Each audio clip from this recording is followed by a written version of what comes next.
মোৰ জলকীয়া আচাৰখিনি আপোনালোকে চাব মই কেনেধৰণে বনাইছোঁ। কাটা দেখুওৱা নাই, কাটিব সকলোৱে জানে, সেইকাৰণে কাটাটো দেখুওৱা নাই। তাৰ পাছৰখিনি মই দেখুৱাইছোঁ, মছলাৰ বিষয়ে আগৰ ভিডিঅ'বিলাকত কৈছোঁ। গতিকে মোৰ ভিডিঅ'টো চাব, লাইক এটা কৰি দিব, শ্বেয়াৰ কৰিব, ভাল বেয়া হৈছে কি জনাব, কমেণ্ট এটা কৰি দিব আৰু ছাবস্ক্ৰাইব এটা কৰি দিব। হেল্ল', জলকীয়াৰ আচাৰ বনাবৰ কাৰণে জলকীয়াখিনি থৈ ৰেডি ৰ'দত মেলি দিছোঁ।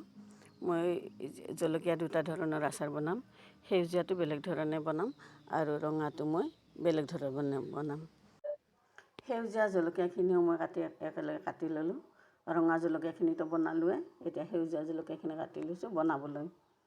এইফালে লৈছোঁ বগা নিমখ আৰু ক'লা নিমখ, একাপ মিঠাতেল লৈছোঁ, একাপ ভিনেগাৰ আৰু এইপিনে মছলাখিনি ৰেডি কৰি পিচি ল'লোঁ। এতিয়া মছলাখিনি দি দিম। মছলা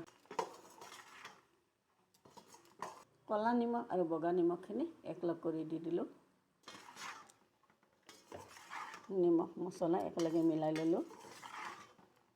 একাপ মিঠাতেল লৈছোঁ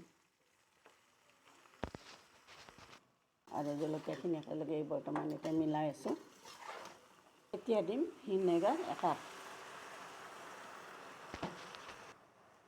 মই ইয়াৰ আগতে আচাৰবিলাক বনোৱাতে মই আপোনালোকক কৈ দিছোঁ মছলা কি মছলা দিব লাগে, আটাইখিনি দেখুৱাইও দিছোঁ, কৈও দিছোঁ।